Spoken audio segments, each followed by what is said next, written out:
Sous le ciel brumeux de la Chine rurale, une industrie d'élevage moins connue perdure depuis plus de 1000 ans. L'élevage de chiens pour l'industrie de la viande. Dans des provinces comme le Guangxi, le Henan et le Jilin, de nombreux ménages agricoles pratiquent ce métier depuis des générations, le considérant comme un élément essentiel de leur subsistance. On estime qu'environ 20 000 familles pratiquent l'élevage de chiens et que le nombre total de chiens atteint des millions chaque année. Il existe même des villages entiers consacrés à l'élevage canin, où les familles construisent des chenils et prennent soin de leur bétail pour approvisionner le marché. Aurez-vous le courage de pénétrer dans ces fermes ? Si vous êtes prêt, quittez-en une. Cependant, les conditions d'élevage dans de nombreuses régions restent assez précaires. Les enclos sont simples, souvent recouverts de tôles ou entourés de grillages, offrant une protection minimale contre les éléments et manquant d'hygiène et d'espace suffisant pour les chiens. Nombre d'entre eux sont enfermés dans des cages exiguës, leur principale source de nourriture étant les restes de riz ou les aliments industriels bon marché. Les races élevées pour l'industrie de la viande sont principalement celles qui grandissent vite, sont faciles à entretenir et peuvent atteindre un poids conséquent en peu de temps. Parmi les races courantes, on trouve le chien de Kunming, le chien d'Ahuang, les croisements pékinois et diverses races locales. Ces chiens sont élevés pour développer leur masse musculaire et sont généralement prêts à être vendus lorsqu'ils pèsent entre 27 et 45 kg. Certaines régions comme Nanning et les régions rurales du Henan et du Jilin sont réputées pour leurs villages d'élevage de chiens. Les habitants locaux assimilent ce commerce à l'élevage de porcs ou de volailles. Les ménages installent généralement leurs chenils loin des zones résidentielles afin de minimiser les odeurs et de ne pas perturber la vie quotidienne. Ces fermes sont généralement situées à la périphérie des villages, près des champs ou à proximité de terres agricoles. Les chenils sont conçus simplement, sans structure élaborée, juste une barrière pour contrôler les chiens. Les sols sont généralement en béton ou en ciment pour faciliter le nettoyage et éviter l'accumulation de boue ou d'eau stagnante après les pluies. Cela contribue à réduire le risque de transmission de maladies et à maintenir un environnement plus sec pour les chiens. Cependant, en raison de leur conception rudimentaire, ces chenils offrent peu d'espace, limitant les déplacements des chiens à un espace confiné où ils doivent vivre en isolement. Chaque chenil d'une ferme canine abrite généralement entre 5 et 20 chiens, selon la taille de l'exploitation. Dans les grandes fermes, le nombre de chiens dans un seul enclos peut atteindre plusieurs centaines. Concernant l'alimentation, les chiens reçoivent principalement les restes de nourriture des activités ménagères quotidiennes, ce qui réduit considérablement les coûts d'alimentation. Les agriculteurs récupèrent souvent les restes de riz et de légumes dans les cuisines familiales ou les petits restaurants locaux pour les utiliser comme source principale de nourriture. De plus, certains ménages y ajoutent de la semoule de maïs ou du son pour augmenter l'apport en amidon et favoriser une croissance plus rapide. Grâce à ces sources de nourriture, le coût de l'alimentation des chiens est considérablement réduit, se situant en moyenne entre 0,3 et 0,7 $ par repas et par élevage.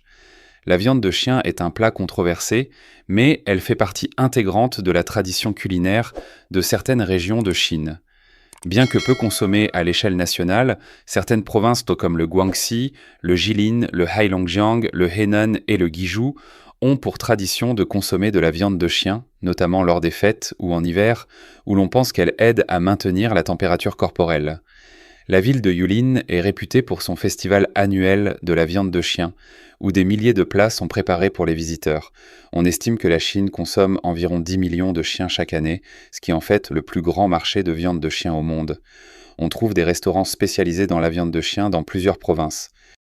En Chine, la chaîne d'approvisionnement en viande de chien s'étend au-delà des fermes d'élevage et s'étend aux principaux marchés de gros, où les échanges commerciaux sont intenses au quotidien.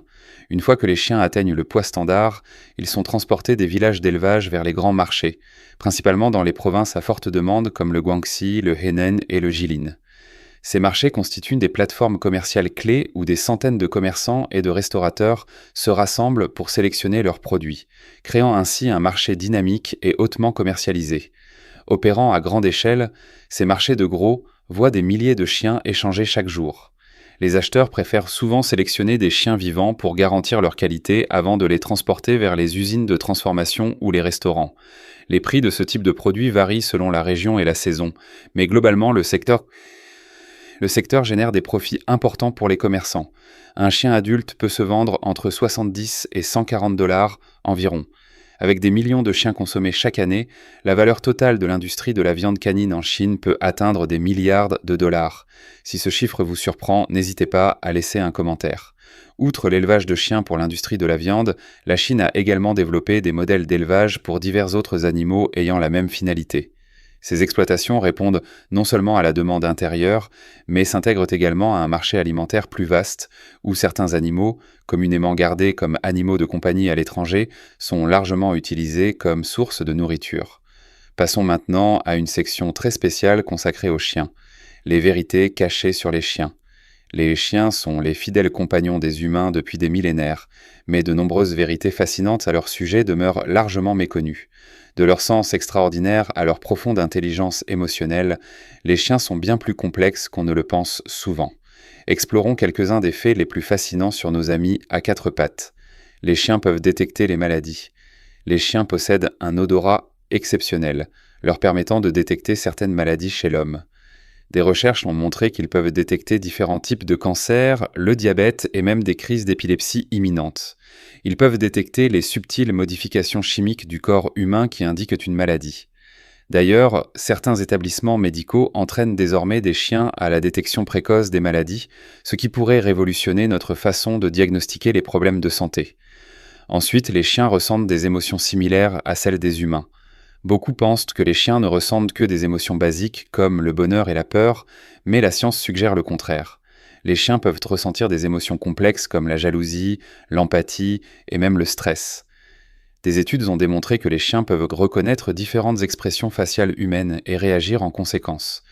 Cette intelligence émotionnelle les aide à tisser des liens profonds avec leur maître et même à les réconforter en cas de détresse. De plus, vous serez peut-être surpris d'apprendre que les chiens peuvent comprendre un nombre considérable de mots. Alors qu'un chien moyen peut reconnaître environ 165 mots, des races très intelligentes comme le Border Collie peuvent en apprendre jusqu'à 1000. Cela signifie que lorsque vous parlez à votre chien, il comprend plus que vous ne le pensez. Sa capacité à associer des mots à des actions ou à des objets témoigne d'un niveau de fonction cognitive impressionnant. Tout comme il n'existe pas deux empreintes digitales humaines identiques, il n'existe pas deux empreintes nasales identiques pour deux chiens. Les stries et les plis du nez d'un chien sont uniques à chaque individu, ce qui en fait une méthode d'identification fiable. Certaines organisations utilisent même les empreintes nasales pour conserver des informations sur les chiens, à l'instar des empreintes digitales utilisées par les humains dans les systèmes de sécurité. Si vous avez déjà vu votre chien remuer les pattes pendant son sommeil, il est possible qu'il rêve. Des recherches ont confirmé que les chiens connaissent le sommeil paradoxal, REM, la phase où se produisent les rêves. Les scientifiques pensent que les chiens rêvent de leurs activités quotidiennes, comme jouer, courir ou interagir avec leur maître. Cela suggère que leur cerveau traite les expériences pendant le sommeil, tout comme les humains. Les chiens peuvent distinguer différentes durées et développer des attentes en fonction de leur routine. C'est pourquoi ils attendent souvent près de la porte à l'heure habituelle de votre retour.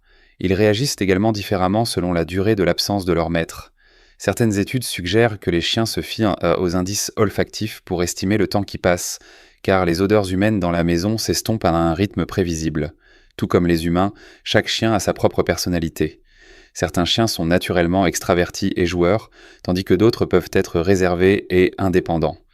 Des facteurs tels que la race, l'éducation et l'environnement jouent un rôle important dans la formation de la personnalité d'un chien.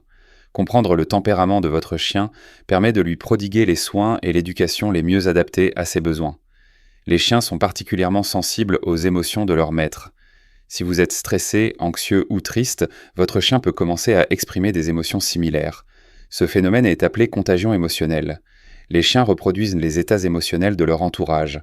C'est l'une des raisons pour lesquelles les chiens de thérapie sont si efficaces pour aider les personnes souffrant d'anxiété, de dépression ou de syndrome de stress post-traumatique. Lorsqu'un chien vous regarde dans les yeux, c'est bien plus qu'un simple regard. Des études ont montré qu'un contact visuel prolongé entre un chien et son maître libère de l'ocytocine, l'hormone responsable du lien entre parents et enfants. Ce regard renforce le lien affectif et la confiance entre un chien et son maître. Après tout, de nombreux témoignages font état de comportements étranges chez les chiens avant des catastrophes naturelles telles que tremblements de terre, tsunamis et tempêtes. Les scientifiques pensent que les chiens peuvent détecter les variations de pression atmosphérique, les vibrations du sol et même les signaux électromagnétiques qui précèdent ces événements. Certains experts suggèrent que leur ouïe fine leur permet de percevoir des sons de basse fréquence que les humains ne peuvent pas percevoir.